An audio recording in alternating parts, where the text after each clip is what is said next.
जय जय रघुवीर समर्थ. आता 39वा श्लोक घेऊ.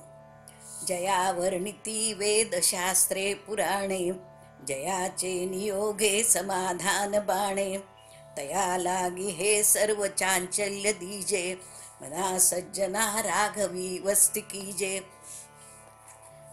आता जया वर्णिती वेदशास्त्रे पुराणे असं म्हटलंय, पण मी काय सांगते की भगवंत म्हणजे तुमचा राम असो, कृष्ण असो, विठ्ठल असो, देवी असो, शंकर असो, जे कोणी दैवत असेल त्या दैवताचं आपण आराध्य, ते आपलं आराध्य दैवत समजून त्याला हृदयाशी घट्ट धरून ठेवलं पाहिजे. कारण काय आहे की वेद, शास्त्र, पुराणं ह्याच्यामध्ये काही रामाचं नाव आहे अशातला भाग नाही.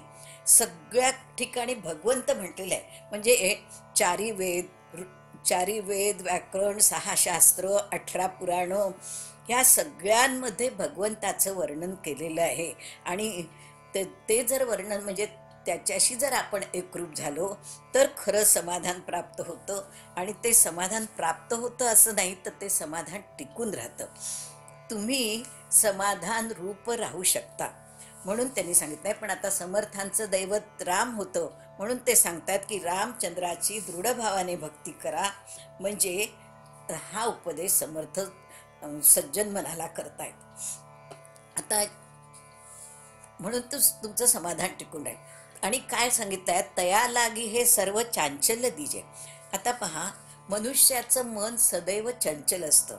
गीतेमध्ये सुद्धा म्हटलेलं आहे, चंचल मन कृष्णा प्रमाधी बलवदृढ. म्हणजे मन इतकं अर्जुन म्हणतोय की अरे श्रीकृष्णा, मन किती इतकं चंचल आहे की त्याला मी कसं आवरू. तर श्रीकृष्णाने सांगितलंय वैराग्य, अभ्यास आणि वैराग्य दोन्ही गोष्टींनी त्याला आवरता येणं शक्य असतं. तर हे चंचल मन जे आहे तो हा सर्वसाधारण मनाचा स्वभावच आहे. आणि ती मनाची प्रकृती नाही, तर चंचल स्वभाव असल्यामुळे तुम्ही सत्वगुणात असलात, कोणत्याही ह्याच्यात असलात तरी मन हे चंचल असू शकतं. म्हणून त्यांनी सांगितलंय की हा जास्तीत जास्त रजोगुणामुळे मन चंचल असतं, हा मनाचा दोष आहे. म्हणून त्याला प्रयत्नांनी, साधनांनी आणि निष्ठेने आवरायचं. नुसतं आवरून नाही, तर ते भगवंताच्या चरणी व्हायचं. म्हणून हे म्हणतायत की मना तया लागी हे सर्व चांचल्य दीजे, म्हणजे सर्व चांचल्य रामचंद्राचे ठिकाणी वाहून टाका. म्हणजेच काय, भगवंताच्या ठिकाणी चंचलपणा वाहून द्यायचा. आता चंचलपणा ही मनाची प्रकृती असते, तेव्हा सर्व चांचल्य दीजे असे म्हणतात. याचा अर्थ की सगळं व्हायचं. म्हणजे काय, ते असं नाही आहे की कोळशाचा डाग पडला तर तो काढून टाकता येईल, वस्त्रावरचा डाग काढून टाकता येईल. ते त्याच्याकरता तुम्हाला प्रयत्न करायला. नुसतं डाग काढायचं असेल तर साबण लावून स्वच्छ होतं, तसं मन काही स्वच्छ होऊ शकत नाही. मनाची चंचलता काढण्याकरता तुम्हाला प्रयत्न करावा लागतो आणि तो निकराने प्रयत्न करावा लागतो. ते सातत्य टिकवण्याकरता एक विलक्षण मार्ग शास्त्रकारांनी सांगितलाय, तो म्हणजे की चंचल मन हे कामक्रोधाच्या विकारांनी होतं. तेव्हा कामक्रोधच भगवंताच्या चरणी अर्पण करा, म्हणजे मग आपोआप चंचलपणा नाहीसा होईल. आणि मग मन ईश्वराच्या चरणी अर्पण करण्यास ते समर्थ होऊ शकतं. आता त्यांनी म्हटलंय की माणसाने हा विचार केला पाहिजे की आपल्याला चंचलता ही भगवंताच्या चरणी अर्पण करायची आहे. तेव्हा मना सज्जना, म्हणजे हे सज्जन मना तू राघवाच्या ठिकाणी वस्ती करू शकशील. म्हणून सांगितलंय की हे आता एक उदाहरण आपण असं देऊया की समजा एखाद्याचं हृदय आहे, त्या हृदयाने कंटाळा केला की मी आता श्वासोश्वास घेणार नाही, असं जर त्याच्यासाठी तो कंटाळा, तर काय होईल हो, मनुष्य मरून जाईल. तर त्याप्रमाणेच आपण नामस्मरणाचा कधीही कंटाळा करायचा नाही. म्हणजे जसं श्वास घ्यायला मनुष्य कंटाळत नाही, तसंच नामस्मरणाला सुद्धा मनुष्याने कंटाळायला नको. ते साधन सातत्याने न कंटाळता जर केलं तर आपलं मन भगवंताच्या ठिकाणी सहज राहू शकतं. म्हणून त्यांनी म्हटलंय, मना सज्जना राघवी वस्ती कीजे. अशा प्रकारे न कंटाळता रामाच्या ठिकाणी वस्ती कर, म्हणजे राहा, सतत नामस्मरण करत राहा, असं त्यांनी सांगितलेलं आहे. पुढचा 40वा श्लोक आहे.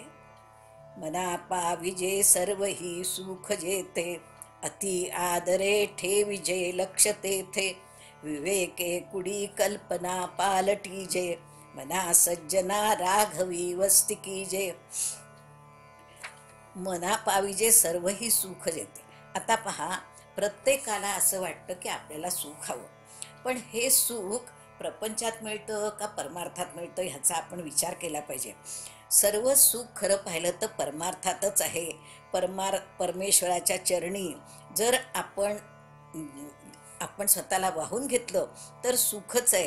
कारण त्यांनी म्हटलेलं आहे की सर्व सुखाचे आगर बाप रखमा देवीवर, म्हणजे सगळं सुखाचं आगर विठ्ठलाच्या पायी आहे, किंवा तुझे पायी सुख सर्व आहे. म्हणजेच काय, भगवंताच्या पायापाशीच सगळं सुख आहे. ह्याचा विचार हे संतांनी उगीच म्हटलेलं नाही आहे, त्यांनी हे अनुभवाने सांगितलेलं आहे. तेव्हा समर्थही तेच आपल्याला सांगतायत की माणसाला सुख हवं असं वाटतं, पण ते सुख सुद्धा कमवण्यासाठी प्रयत्न सातत्याने करावा लागतो. आणि त्या सुखाची कल्पना इंद्रियांना अनुकूल असू नये. ती इंद्रियांना अनुकूल अशी थोडीच असावी, मर्यादित ठेवली पाहिजे. आपली दृष्टी कशी, भगवंतांनी सुखाची व्याख्या करतानाच म्हटलंय की सुख कसं पाहिजे, आरंभी ते यद्दग्रे विषमियम परिणामे मृतोपम तत्सुखम सात्विकम प्रोक्तम आत्मबुद्धी प्रसादजम. म्हणजे काय की पहिल्यांदा ते विषासारखं वाटतं, परत त्रासदायक वाटतं, आणि त्याची ओळख आत्म्यामध्ये स्थिर झाल्यानंतर बुद्धीच्या निर्मलतेने ते आपल्याला पडतं. म्हणजे खरं सुख कशात आहे, सात्विक सुख जर आपल्याला हवं असेल आणि ओळखायचं असेल तर भगवंताच्या नामस्मरणातच खरं सुख आहे असं त्यांनी सांगितलेलं आहे समर्थांनी. आणि समर्थच नाही तर सगळ्या संतांनी सांगितलेलं आहे. खरं सुख म्हणजे काय तर आपल्या हिताची गोष्ट. आपण खरं सुख हिताच्या गोष्टीतच येतं. तर ते जरी सुखाचं म्हणजे आता प्रपंचाचं आपल्याला सुख वाटतं, काही दिवसच वाटतं, पण परमार्थात सुरुवातीला कठीण अनुभव येतो त्याचा, की एकदम काही सुख मिळत नाही. आपल्याला वाटतं हो मी तर करतो ना, सकाळी लवकर उठतो, व्यायाम करतो, माझी राहणी साधी आहे, सगळ्या गोष्टी मी हिताच्या करतोय, पण त्याच्यामुळे सुख मिळेलच अशी शाश्वती नाही. सुख मिळण्याकरता खरं सुख जर प्रयत्नपूर्वक मिळवायचं असेल तर भगवंताचीच गोडी लावून घेतली पाहिजे, आणि ती भगवंताची गोडी प्रयत्नपूर्वकच लावून घ्यावी लागते. सात्विक सुखाच्या संदर्भात भगवंत म्हणतात की सात्विक सुखामध्ये मन रमण्यासाठी दीर्घकालीन अभ्यासाची आवश्यकता असते, म्हणजे मग त्याचा परिणाम दिसून येतो आणि मनुष्य आपोआप दुःखातून मुक्त होतं. आता दुःखातून मुक्त होतं म्हणजे काय, दुःख प्रारब्धावर टाकतो, मुक्त कोणीच होत नाही. दुःख हे प्रत्येकाला भोगावंच लागतं, पण ते देहाचं प्रारब्ध आहे, म्हणून ते देहावर सोडून द्यायचं आणि आपण त्याच्यातून मुक्त होऊन नामस्मरण करायचं, म्हणजे तो दुःखातून मुक्त होणे असं म्हणता येईल. परमार्थामध्ये सुख आहे हे मनाला खरं पाहिजे तर हे मनाला पटतच नाही. पण आपल्याला काय वाटतं की संपत्ती मिळाली, ऐश्वर मिळालं, लोकप्रियता मिळाली आहे, विलासात आरामात राहता येतोय, खाण्यापिण्याची चंगळ आहे, सगळं विपुल आहे म्हणजे सुख आहे असं मनाला जरी वाटत असतं तरी ते सुख कायम टिकणारं नाही. ते आज आहे आणि उद्या नाही. म्हणून समर्थ काय म्हणतात, कुडी वासना. आता त्यांनी पुढचं म्हटलंय, विवेके कुडी कल्पना पालटीजे. मग आपल्याला कशात सुख आहे ही विवेकी म्हणजे ही जी कुडी आहे ही वाईट कल्पना आहे. म्हणजे प्रपंचात सुख आहे ही वाईट कल्पना आपण हळूहळू सोडून दिली पाहिजे. आणि त्याच्याकरता काय करायला हवं, ती वाईट कल्पना जर तुमची नाहीशी व्हायची असेल तर सज्जनांच्या संगतीत राहायचं, नंतर शास्त्राचा अभ्यास करायचा, सद्ग्रंथाचं वाचन करायचं, श्रवण मनन सतत करत राहायचं, सत्पुरुषांच्या सहवासात राहायचं, भजन पूजन नामस्मरण, सद्गुरूंची सेवा, अहंकार कमी करायचा, क्रोध आवरायचा, असं जर आपण सतत करत राहिलो तर ही वाईट कल्पना, वाईट कुडी जी आहे, वाईट कल्पना ती आपोआपच नाहीशी होईल. म्हणजेच काय की तुम्ही सतत नामस्मरण आणि सतत भगवंताच्या सान्निध्यात राहिला, सतत संत सज्जनांच्या संगतीत राहिला तर ती वाईट वासना विचार करायला वेळच मिळणार नाही, मग ती आपोआपच नाहीशी होते. आणि म्हणून नेहमी चांगल्याच गोष्टीचा विचार करावा. त्याच्यामुळे आपली शक्ती जरी खर्च झाली तरी त्याचं साध्य चांगलं मिळतं आणि ही वाईट कल्पना हळूहळू कमी होऊ लागते. त्याच्यासाठी मनुष्याला प्रयत्नच करावे लागतात. प्रयत्नाशिवाय कधीही वाईट कल्पना जात नाही. जसं आपल्या प्रत्येकामध्ये आसुरी संपत्ती आणि दैवी गुण असतात. तर आसुरी संपत्तीचे जे गुण आहेत ते हळूहळू कमी करायचे. म्हणजे काम, क्रोध, लोभ, मद, मत्सर हे जे षड्रिपू आहेत, ही आसुरी संपत्तीची लक्षणं आहेत. ही हळूहळू कमी करायची आणि दैवी गुण वाढवले पाहिजे. आता दैवी गुण वाढवले पाहिजे म्हणजे ते काय एकदम वाढत नाही. जसं तांदूळामध्ये खडा असतो पांढरा, तर पांढरा खडा एकदम दिसत नाही, तुम्हाला 2-3 वेळा मागे पुढे तांदूळ करावे लागतात तेव्हा दिसतो. तसं म्हणजे थोडं अवघडपणे कठीण जाईल तुम्हाला, पण दैवी संपत्ती जर वाढवली तर ही पुढी कल्पना आपोआप नाहीशी होईल.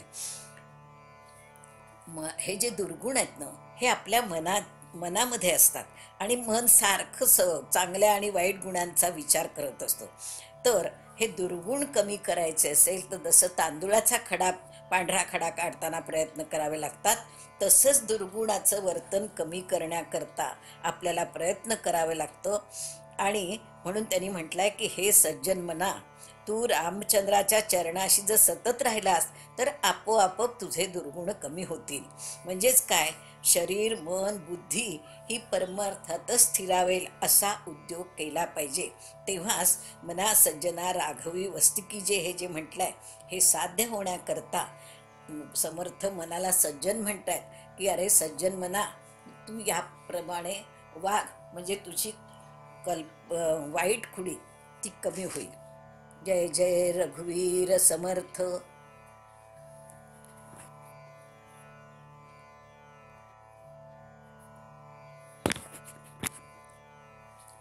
जय जय रघुवीर समर्थ.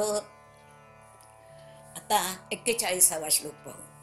बहु हिंडता सौख्य होणार नाही, शिणावे परी नातुडे हित काही, विचारे बरे अंतरा बोध विजे, मना सज्जना राघवी वस्तिकी जे. बहु हिंडता सौख्य होणार नाही. ह्याच्याकरता आपण अशी एक गोष्ट पाहू की खूप जर आपण हिंडत बसलो की यांनी सुख मिळेल का, त्यांनी सुख मिळेल का, तर सुख मिळत नाही. त्याच्यासाठी एक गोष्ट अशी आहे की एक शेतकरी आहे, त्याला विहीर खोदायची आहे. शेतामध्ये तो 2-4 ठिकाणी जर छोटे छोटे छोटे छोटे खड्डे, 3-4 फूट खड्डे खणत राहिला तर त्याला त्याच्या विहिरीला किंवा त्या खड्ड्यात पाणी मिळेल का? नाही. त्याच्यापेक्षा एकाच ठिकाणी जर त्यांनी खूप खणलं, 10-12 फूट खोल खणलं तर निश्चितच पाणी लागेल. म्हणजेच काय की एकाच ठिकाणी एकाच भगवंताची भक्ती जर केली तुम्ही आणि ती कशी एकचित्ताने, तर आपल्याला कुठलीही गोष्ट सहज साध्य होते. हे या गोष्टीवरून तुम्हाला सांगायचं आहे. तसंच देवधर्माचं सुद्धा तसंच आहे पहा. श्रवण साधन हे विद्वत्ता संपादण्याकरता करायचं असतं, पण त्याच्याबरोबर ग्रंथ वाचनही केला पाहिजे त्याच्यामध्ये. आणि आपल्या मनाला याच्यामध्ये काय सांगितलं आहे ग्रंथ वाचनात आणि श्रवणामध्ये काय ऐकलं आहे, या दोन्हीचा ताळमेळ घेऊन मनन आणि चिंतनही सतत घडलं पाहिजे. आता तीर्थयात्रा, विविध देवाचे दर्शन हे सगळं करा ना तुम्ही, पण त्याच्यामुळे किंवा नाना व्रतवैकल्ये त्यांनी काय होईल, त्यांनी तुम्हाला कुठलीही गोष्ट साध्य होणार नाही. म्हणून त्यांनी म्हटलंय बहु हिंडता सौख्य होणार नाही. सगळीकडे इकडे जाऊन पा तिकडे जाऊन कुठेही समाधान मिळत नाही. आणि त्यांनी काय होईल तर नुसता क्षीण होतो. क्षीणावे परी नातुडे हित काही साध्य होत नाही, नुसता क्षीणच होतो. आता काही लोक काय करतात, सोमवार असला तर महादेवाला जातील, मंगळवार असेल तर देवीला जातील, बुधवार असेल तर पांडुरंगाची आराधना करतील, गुरुवारी दत्ताची करतील, शनिवारी मारुतीची. म्हणजे असे प्रत्येक वारी प्रत्येक देवाचं हे दिलेलं आहे. तर असं तुम्ही सारखं हिंडत राहिलं, ह्या देवाला जा त्या देवाला जा, तर त्यांनी काहीही साध्य होत नाही. एको देव केशवा म्हणजे एकाच देवाची आराधना मनापासून करा, तर तो कारण कोणत्याही देवाची आराधना केली तरी ती भगवंतापर्यंत पोचते, म्हणजे विष्णूपर्यंत ते पोचतं असं सांगितलेलं आहे. तेव्हा खूप काही हिंडत बसायची गरज नाही. आता समर्थांनी तर खरं सांगितलं आहे की जितकी जितकी पृथ्वीवरील शरीरे तेवढी भगवंताची घर आहे. म्हणजे खरं तर बाहेर जायलाच नको, आपल्यातच देव आहे, प्रत्येक प्राणी मात्रात देव आहे. पण एवढं जरी केलं नाही तरी कमीत कमी एकाच देवाची आराधना करा. आता याचा अर्थ असा नाही की देऊळ समजा मारुतीचं आहे तर तिथे जायचं नाही. जा न, सगळ्या देवांना नमस्कार करा, त्या कोणाचाही द्वेष करू नका, पण निष्ठा मात्र एकाच देवावरती स्थिर ठेवली पाहिजे. तसंच त्यांनी ग्रंथाच्या बाबतीत सुद्धा म्हटलंय. पण शास्त्र प्रचिती घ्यायची असेल तर ग्रंथ वाचायचे, पण त्याच्यातनं आपल्याला काय घ्यायचं आहे ते नेहमी करता आपण लक्षात ठेवलं पाहिजे की प्रत्येक ग्रंथात तेच सांगितलेलं आहे. त्याच्यावरती मनन आणि चिंतन घडलं पाहिजे. तसंच त्यांनी सांगितलं आहे की विचारे बरे अंतराबोध विजय, म्हणजे सगळ्या ह्याचा विचार करून आपण काय केलं पाहिजे हे माणसाने नेहमी ठरवावं. आणि आपलं हित कशात आहे, ज्याच्यामध्ये आपलं हित असेल तेच आपण साध्य करण्याकरता प्रयत्न केला पाहिजे. म्हणून त्यांनी सांगितलं आहे की ठाईचं बसोनी करा एकचित्त, आवडी अनंत आळवावा. म्हणजे काय की ह्या सगळ्या देवाला हिंडत बसण्यापेक्षा एकच भगवंत मनामध्ये ठेवावं, एकावरती चित्त स्थिर करावं आणि एका ठिकाणी बसून त्याचंच नामस्मरण करावं असं ते म्हणतात. तर हे काही उगीच सांगितलं नाही आहे, संतांनी त्याचा अनुभव घेतलेला आहे आणि म्हणून त्या अनुभवानी हे पद सांगितलेलं आहे. म्हणून समर्थांचं रामचंद्र दैवत होतं म्हणून ते म्हणतात की रामाच्या ठिकाणी वस्ती कर, असे समर्थ अर्जवून सांगतात की वस्ती जर करायची असेल तर ती रामाच्या ठिकाणी कर, म्हणजे तुझं मनाचं निवासस्थान राम हेच असू दे, तिथेच राहण्याचा विचार कर, म्हणजेच तुला मना राघवी वस्ती कीजे, असं त्यांनी म्हटलंय की रामाच्या ठिकाणी मन स्थिर केलंच तर तुला कुठलीही गोष्ट साध्य होऊ शकेल, तेच तुझं हित आहे. पुढचा श्लोक आहे 42वा. बहुतापरी हेची आता धरावे, रघुनायका आपुलेसे करावे, दीनानाथ हे तोडरी ब्रीद गाजे, मना सज्जना राघवी वस्ती कीजे. आता मना सज्जना राघवी वस्ती कीजे हे 5 श्लोक आपण आतापर्यंत पाहिले. आता समर्थ म्हणतायत की या 5 श्लोकामध्ये सगळ्या श्लोकात हेच सांगितलं आहे की तुम्ही भगवंताच्या ठिकाणी म्हणजे रामाच्या ठिकाणी वस्ती करा. आणि त्या प्रत्येक श्लोकात वेगवेगळं सांगितलंय. ते काय सांगितलंय तर 38व्या श्लोकात सांगितलं आहे की उत्कट भक्तीने साधना करा, म्हणजे तुम्ही भगवंतापर्यंत पोचू शकाल. 39व्या याच्यात सांगितलं आहे चंचलतेचा त्याग करावा, म्हणजे चंचलता सोडून द्यायची. नंतर कुडी कल्पना सांगितलं आहे 40व्या श्लोकात, वाईट कल्पना सोडून द्याव्या, म्हणजेच काय कुडी कल्पना टाकायची. आणि 41व्या श्लोकात सांगितलंय की निष्ठा आणि एकाग्रता साधली पाहिजे. मग सगळ्या ह्याच्याकरता आपण भगवंताची आराधना करणं हे महत्त्वाचं आहे. आणि म्हणून त्यांनी सांगितलं आहे की दीनानाथ हे तोडरी ब्रीद गाजे, म्हणजे ह्या रामाच्या पायामध्ये तोडर असतो पायामध्ये, आणि तो तोडर वाजवून सारखा सांगत असतो की अरे भक्ता लक्ष दे, मी तुला संकटातून तुझं निवारण करणार आहे, आणि असं तो सदैव सांगत असतो. म्हणून त्यांनी म्हटलेलं आहे की हे काही दीन समर्थांचा जो भक्त आहे तो दीन दुबळा नसतो तर, किंवा दरिद्री आहे असंही नसतं, किंवा व्याधीग्रस्त नसतो. मग दीन म्हणजे काय तर परमार्थाच्या ठिकाणी लीन झालेला, सद्गुरूंच्या ठिकाणी लीन झालेला असतो, म्हणजे त्याचा अहंकार नाहीसा गेलेला असतो, अभिमान गळून पडलेला असतो, अहंकार नाहीसा झालेला असतो, त्याला त्यांनी लीन हे म्हटलेलं आहे. लीन म्हणजे दीन दुबळा असा नसतो.